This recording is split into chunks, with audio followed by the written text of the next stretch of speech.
Hello, Psych 101. Today's chapter is going to be on learning, and learning is one of those topics that includes some of the most classic and most famous experiments and theory in psychology. And regardless of where you're taking a Psych 101 class, whether it's at College of the Canyons or CSUN or UCLA or anywhere on the East Coast, learning has some of those experiments that every student will study and learn about. Okay. So learning objectives. We're going to define learning. What is it? We're going to go into great detail about the two ways in which we learn. One is through classical conditioning, and the other is through operant conditioning. So if we were to define learning, right? Learning is a change in behavior or knowledge that results from experience, all right? And learning is really considered central to our existence, right? It makes possible our basic abilities such as walking and speaking. And it also, makes for our more complex ones, like performing surgery or flying a plane or maintaining friendships, right? Without learning, when you think about it, without learning, who would we be, right? Who would we be? Also, furthermore, the music you like, right? How we choose to dress, social rules, cultural, political values, right? Learning helps shape all of these aspects of life, right? So it's a really important central theme, okay, in psychology.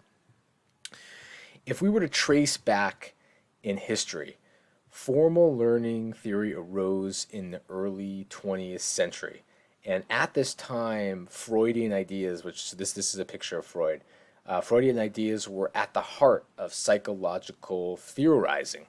However, psychologists at the time were unsatisfied with Freud, and and Freud at the time was using more reflective or verbal type, an analysis and such as dream analysis and free association to assess the unconscious mental process, right? That was Freud, studying and trying to understand the unconscious drives, right? But then came behaviorism, right? And behaviorism again was that idea that who cares what we can reflect on if it can't be measured, right? If it can't be observed, then it's meaningless, right? So behaviorists came into the scene at that time, and they wanted to focus on this. And those are pictures of Pavlov, Watson, Skinner, which again, those are some of the main theorists whenever you kind of take a Psych 101 class. Freud as well. You talk about these psychologists, okay? So a lot of learning, there was a major shift again from the idea again of structuralism, functionalism, right? Very kind of introspective to behaviorism. No, let what can be measured and what can be observed, and that's what they started to do. All right. So, associative learning, okay? What is associative learning? When an organism um, makes connections between a stimuli or events that occur together in the environment. Okay, and this meaning probably doesn't make much sense yet. All right, but we're gonna make more sense of it. Okay, and two types of associative learning that were ushered in during the behaviorism time period are classical conditioning and operant conditioning. Okay, and let me go into classical conditioning. Okay, so have you been classically conditioned? Okay, the answer is yes. Yes, we all have. Okay, we all have. So let me ask you this. Does the smell or even the sight of French fries make your mouth water, right? Or does the sight of your favorite hamburger make your stomach growl, right? If so, then simply just seeing the sign, seeing the in and out sign, driving past the in and out sign may elicit those responses of mouth watering, stomach growling, right? You may not even see the hamburger, see the fries, just making that association and knowing that, hey, In and Out provides those food items that do make my mouth water, that do make my stomach growl. Just seeing that side could elicit those behaviors. Okay, that is an example of classical conditioning. Okay, we're going to go into this more in depth. Okay, so classical conditioning, one of the most famous experiments in psychology, is Pavlov's dog experiment. Okay, I have a short video here. I'm not going to show it. I would obviously show it in class, but it makes these videos really long. So go into it, hit the link, and just watch it. I think it's a 4-minute video. Check it out. It goes a little bit into Ivan Pavlov and then an introduction into his experiment. Okay, but I'm going to go into it here. All right. So Ivan Pavlov created this idea of classical conditioning, which is a process by which we learn through paired associations. And I'm going to go through the pairings of associations. Okay. And very briefly, in his experiment, dogs were conditioned to associate the sound of a bell with food. So when dogs heard the bell ring, they would anticipate food coming and they begin to salivate. Okay. So how does this actually occur? And I'm going to break this down. There's a lot on this slide. I know, guys. There's a lot here.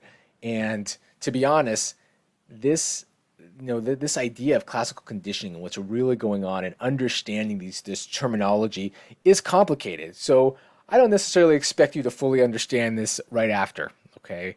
And it's hard for some professors to teach this as well. All right, it was hard, I remember being taught this, in undergrad, and then we taught this in my master's program as well. It's somewhat complicated to understand. So bear with it, take in as much as you can. Okay, I'm going to go through these terms and understand what's going on. Okay, all right.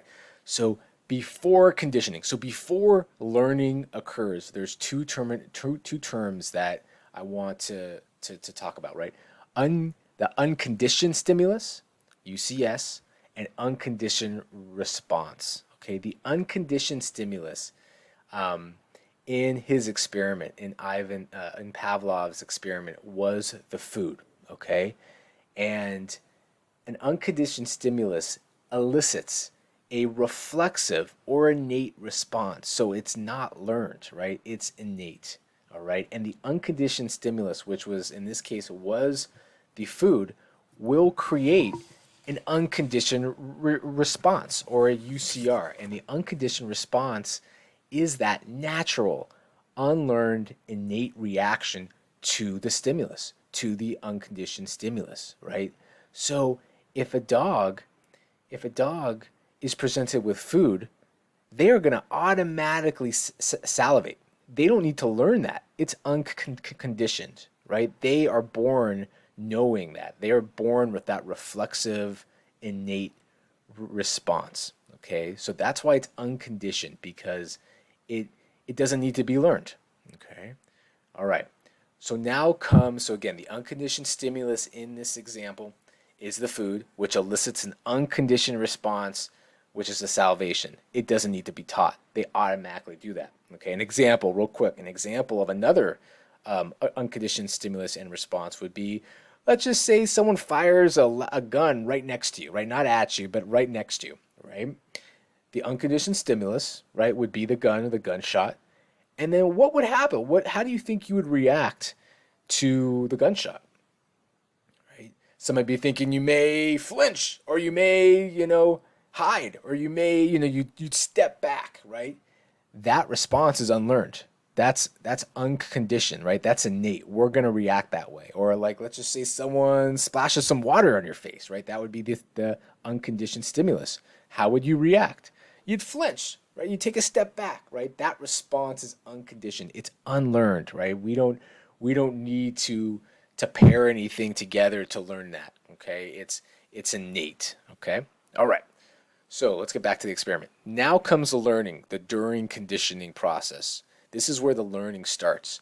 A neutral stimulus is introduced. Okay, and the neutral stimulus, or the NS, this is a stimulus that doesn't naturally elicit a response, right? And in Pavlov's case, the neutral stimulus is that bell, the ringing of the bell, right? If there was no learning involved, if someone rang a bell, a dog wouldn't automatically salivate, right? That's not innate, The dog has to learn. There's got to be a pairing now that goes along with the neutral stimulus to create that salivation. Okay, so again, the neutral stimulus is the bell in this case. It's a stimulus that doesn't naturally elicit that response, right? It's not going to naturally elicit a dog to salivate.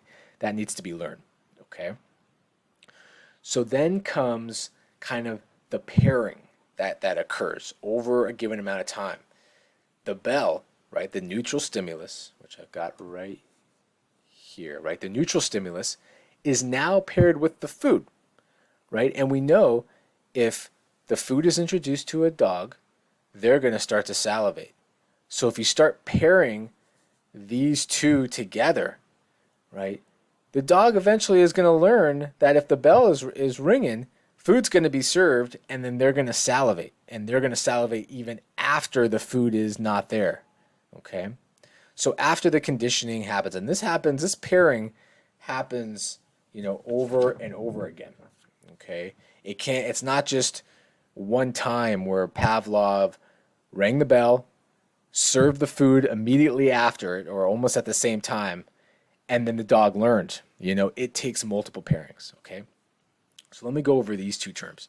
After conditioning, there is what's known as the conditioned stimulus, right? So the bell becomes the conditioned stimulus and elicits a response after repeatedly, I already kind of said this, right? After repeatedly being paired with an unconditioned stimulus, right, which is the food, elicits a conditioned response, a CR, right? The behavior caused by the conditioned stimulus, is the salivation, right? So over a certain amount of times, these pairings, right? Bell rings, the food is given to the dog salivates, right? So done over a certain amount of time, then you can remove the food, you can remove the unconditioned stimulus, and the dog will salivate just with the bell ringing, right? There's no food that needs to be paired, okay? That's classical conditioning. Let me go over it again, okay? So here we go. Before conditioning, right? Before learning, the dog salivates in response to the food, right? You've got the unconditioned stimulus, which is the food, elicits the unconditioned response, the UCR, which is the salivating, right? That's innate. They don't need to, no learning needs to be done there, right? Then a neutral stimulus is introduced, the bell, right? But the bell in itself does not create the salivation, right? That needs to be learned, okay? So during conditioning, the bell, also known as the neutral stimulus, and food, which again is the unconditioned stimulus, are paired, right? And paired means that they're done at the same time. Pavlov rings the bell, puts the food down at the same time or almost immediately after, right? And this is repeated over time to create that learning, okay? And then after a certain amount of time, the bell alone, which then becomes the conditioned stimulus, causes salivation, or the conditioned response without food being present, okay? Oops, I spelled that wrong. Bring, okay? All right. That's classical conditioning. It may be, I know, guys, it may be a little confusing. Okay, I'm sure it is. All right.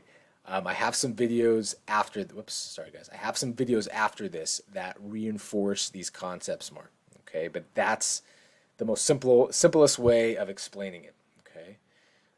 Now let me take a macrocosmic view of what we just of this whole process. Let me take a macrocosmic view, okay? There's a couple terms that I want to just kind of show you. Acquisition, okay? This is a period of learning when the organism learns to connect a neutral stimulus and the unconditioned stimulus, okay? That's just what the period is called, right? Oops, sorry guys.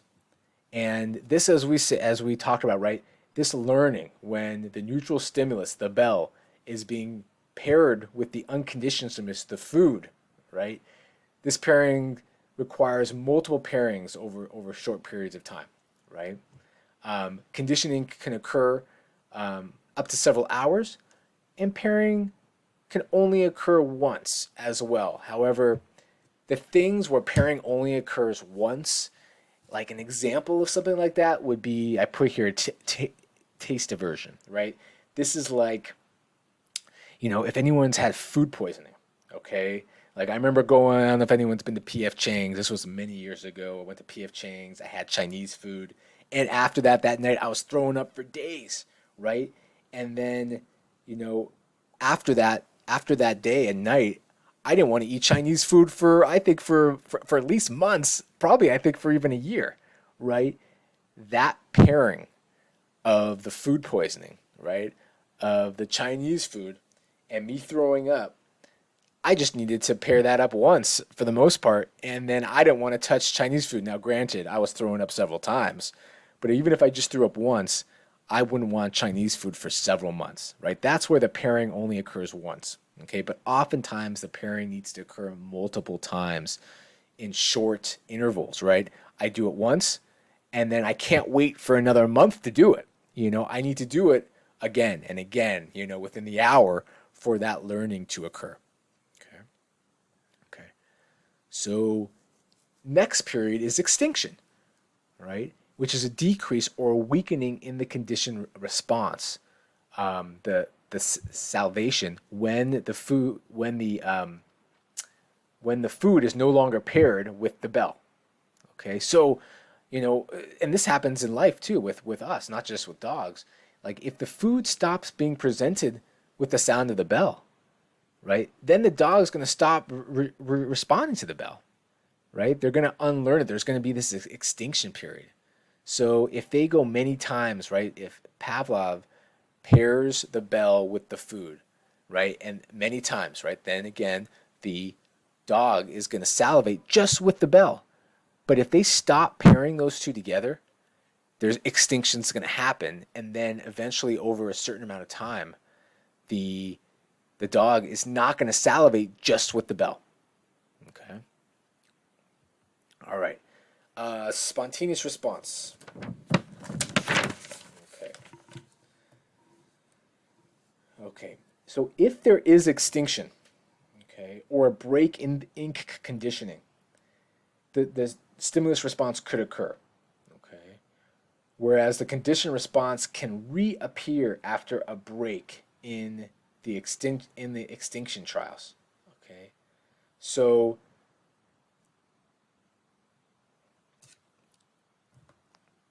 pause this. So even though, right, there may be a stop in pairing the neutral stimulus, right, the bell with the unconditioned stimulus, the food, even though that stops, right, and then theoretically the dog will stop salivating just when the bell is being rung. Sometimes, you know, the it could still occur, right? Sometimes the dog will still salivate even with the food not being present, right? There's a spontaneous response, right? That could occur. That could occur. Okay, but usually it's less strong, right? So maybe once in a while the dog will salivate just with the bell, right? That's the idea, that there could be this spontaneous response every once in a while, even though extinction has occurred. Okay, but it's the response is less strong.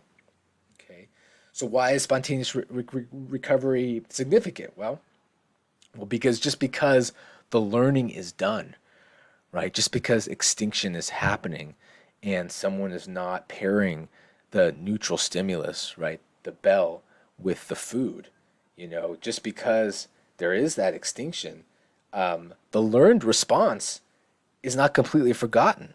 It's not completely gone. Okay, so that's kind of an interesting idea. All right. All right. All right. Next two topics, generalization and discrimination. Generalization is the idea that is a tendency to respond in a similar way to a stimuli that have similar characteristics. Okay. So if Pavlov, tried slightly different notes of the bell or different tones, or different pitches, it would still create salivation. Okay.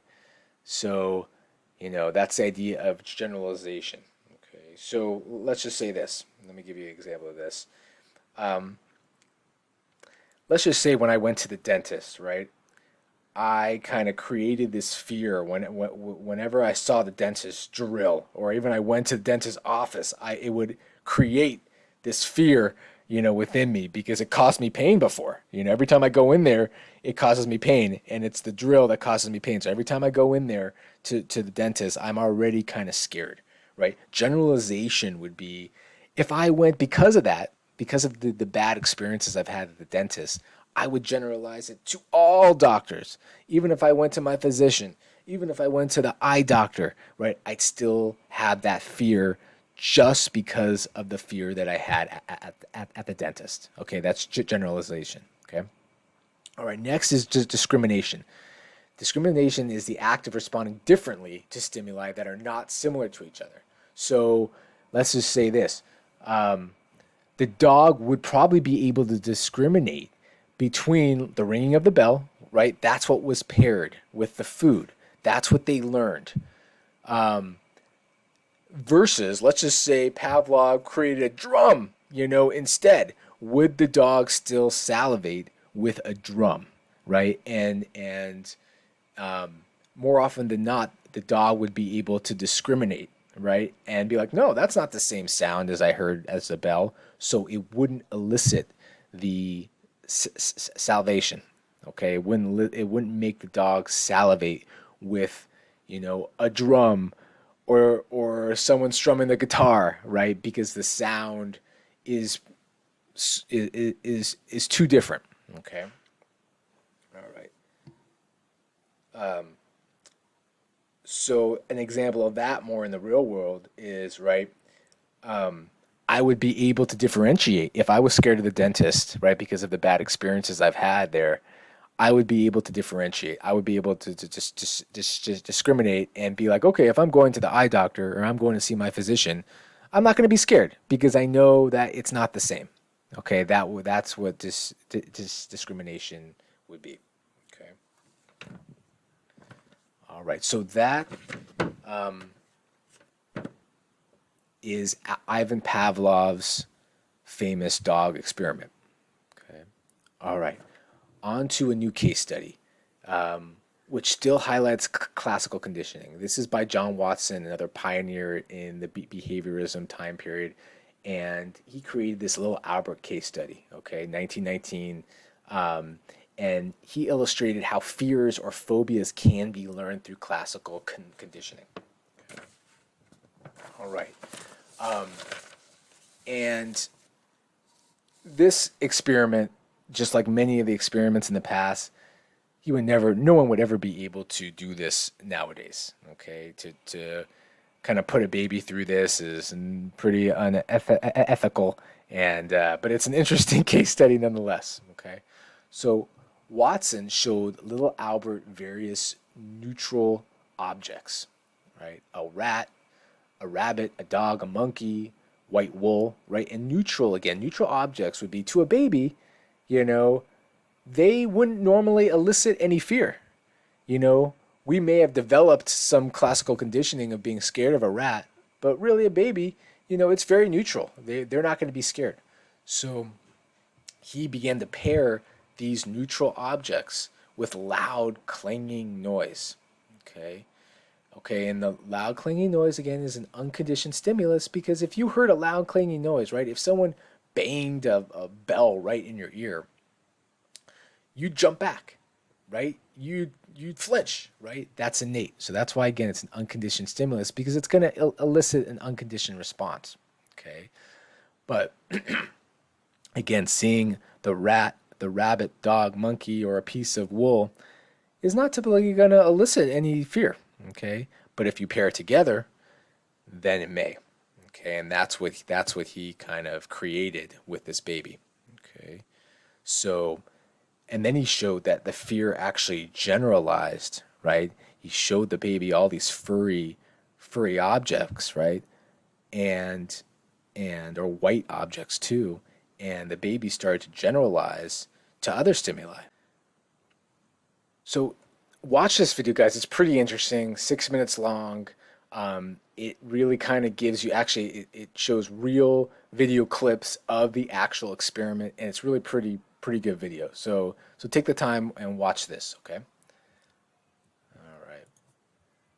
All right. So what happened to little Albert, as you may wonder, right? Did he actually, you know, did these phobias that were created when he was an infant continue, or were they extinct, right?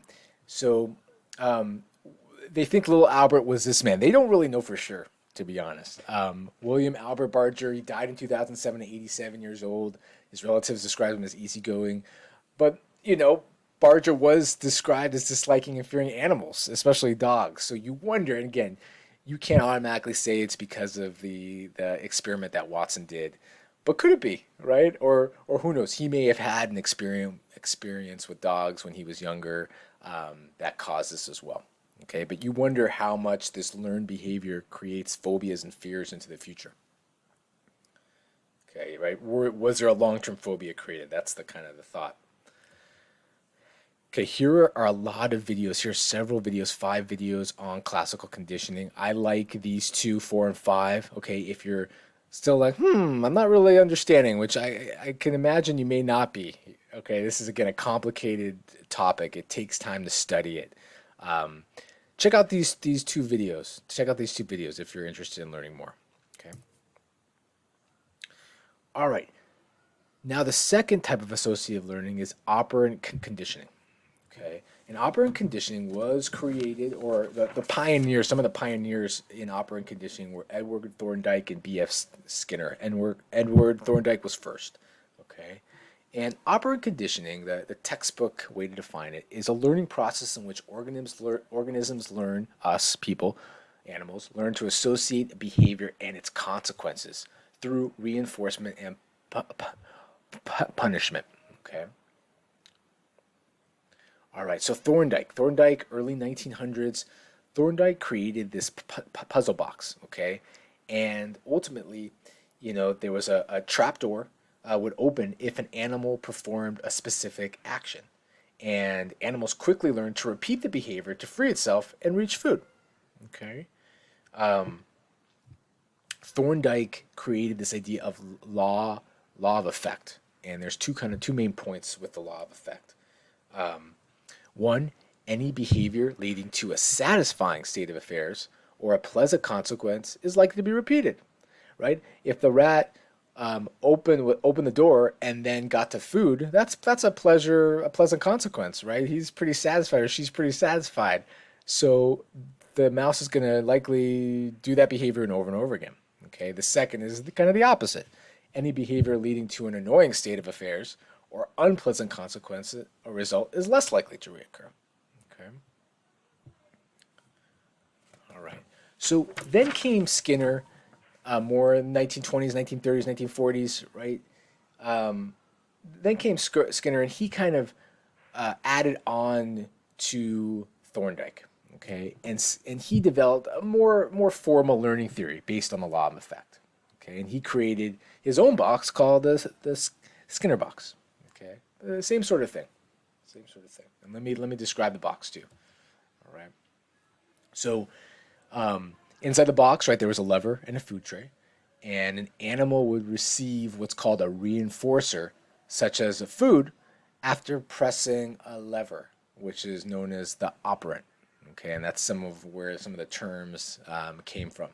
So getting the food made the animal more likely to repeat the action, right? So through this operant conditioning, right, pressing the lever creates the food. The food is something pleasurable and satisfying, so the rat's gonna keep doing it. If the rat, if something painful was gonna happen to the rat when they press that lever, through operant conditioning, they would not press it. They'd stop the behavior. Okay. So through Skinner's research, it led to such concepts as like positive and negative reinforcement and positive and negative punishment, okay, which is what we're going to go into next. All right. So some key terms to kind of just go over it, okay? In terms of operant conditioning, positive doesn't necessarily mean something good. It just means to add something, to add a stimulus, okay? And negative, in operant conditioning terms, it doesn't mean something bad. it means to take something away, to remove a stimulus. So that's important to kind of keep in mind when we're going over positive and negative reinforcement. I think a lot of people have these ideas wrong or incorrect, based on operant conditioning. Okay, so keep track of those thoughts of like, positive reinforcement doesn't always mean something good. And negative reinforcement doesn't always mean something bad. It just means we're adding something, we're taking something away. Okay. All right. Reinforcement is the idea of, when we reinforce something, we're trying to increase a behavior, and punishment is we're decreasing a behavior. Okay, so keep those terms in mind. Let me go into greater detail. Okay, so positive reinforcement, something is added to increase the likelihood of a behavior, right? If we put these terms together, right, positive and reinforcement, we're adding something to increase the behavior. Okay, that's all we're kind of doing here. Okay, so we're adding food, right? We're adding something pleasant. We're adding food to increase the behavior of hitting that lever. Okay, that's all that means. Okay, so in more of a practical setting, right, what are some real life examples of positive reinforcement? Okay, and again, it's just adding something to increase that behavior. So if you want to increase someone's behavior, your own, your family members, if you want to increase behavior, it's just adding something, right? So the common positive reinforcers, okay, is praise. Okay, right?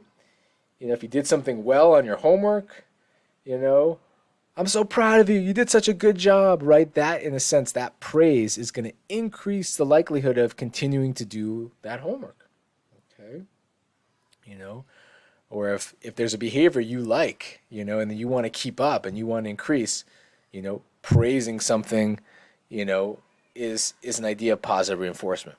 Okay, it can work. It doesn't work all the time, but it's just one example of positive reinforcement. Okay, another is money or getting a paycheck, right? Right? We're given money. That's the addition to increase our likelihood of going to work, of working hard.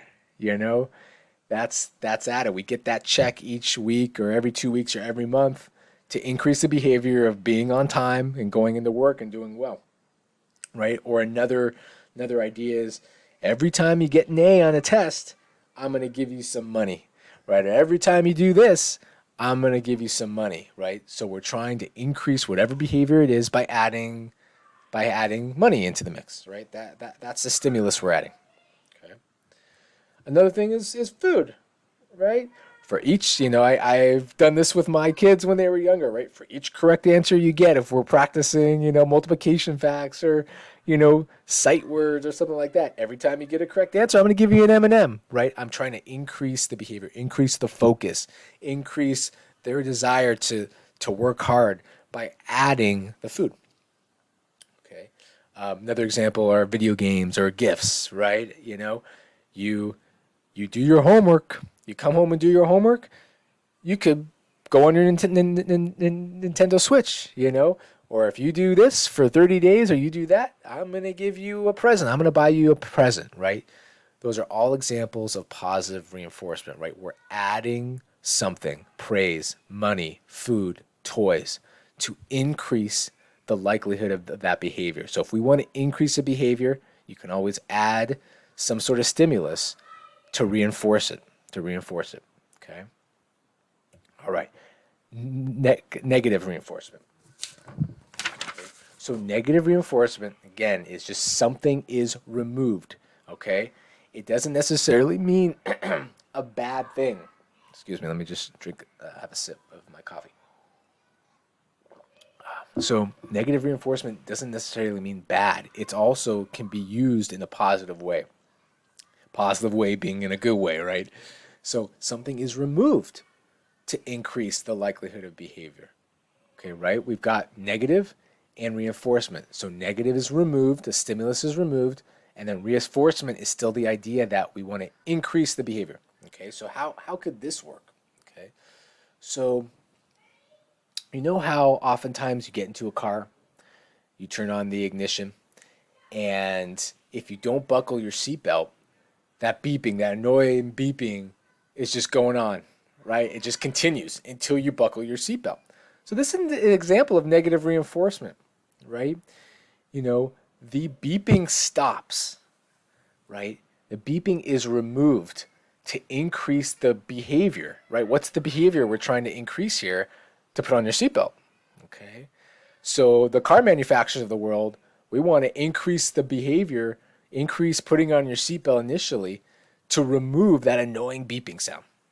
Okay, that's an example of negative reinforcement. Another one is if you do your homework, if you do this, if you do your chores, I will stop nagging you. I will stop telling you over and over again, right? That's the idea that I'm what am I removing? I'm removing me keep having to be on top of you, keep having to tell you, stop doing this, do that, right? So the removing is the nagging, and then the reinforcement, I want to increase something. So if you do your homework, if you come home and do this, if you do your chores, right? That's the behavior I'm trying to increase. I'm going to stop, I'm going to remove the nagging, okay? So two examples of negative reinforcement. All right, positive punishment.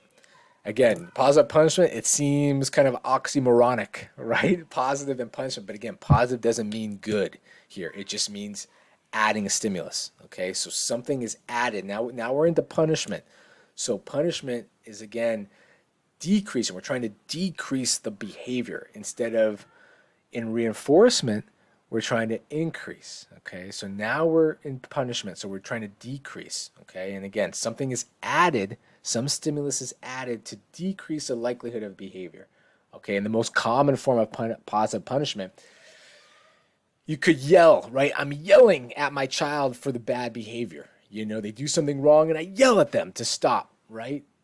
That yelling is the addition. That yelling is the I'm adding that stimulus to try to decrease that behavior. So if someone does something wrong and you yell, that's an example of positive punishment. Okay, hitting your child, right, or hitting somebody, another example of positive punishment, right?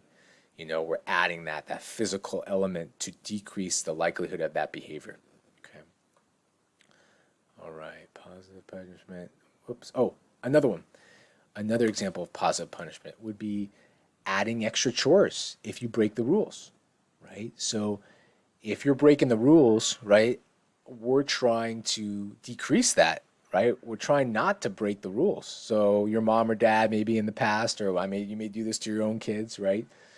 You're trying to decrease the likelihood that they are, not doing their schoolwork or, you know, lying or right doing whatever it is breaking the rules. We're trying to decrease that, and the addition, right, the positive part of positive punishment. We're adding something. All right, you got extra chores. Now. Okay, so that's an idea of positive punishment. Sorry. Oh, God. Okay. All right. Another example of positive punishment, right? Adding extra years to a prisoner's sentence for breaking the rules, right? Prisoners in prison, they are starting fights or they have some sort of contraband that they're not supposed to. An example of positive punishment would be in order to decrease that behavior, we're going to add extra years to your sentence. Okay, another example. All right, now on to negative punishment. Okay, so we're still in punishment, so we're still trying to decrease the behavior, but now we're going to remove something. Okay, we're going to remove something. So in this case, an example would be I'm going to take away your video games for your low grades, right? So we're trying to decrease that behavior of low grades by taking something away, by removing something. Okay. Another example would be to take away your cell phone because you're staying up too late. Again, we're trying to decrease these behaviors, right? Decrease low grades, decrease staying up late. And in order to do that, we're going to take something away. Okay, so that's an idea of negative punishment. Okay. All right, so here is going to be one of your journal prompts and one of your assignments. What types of reinforcement or punishment did your parents use? Was it positive or negative reinforcement, positive, negative punishment? and describe it to me. What was the stimulus? What did they add or what did they remove, right?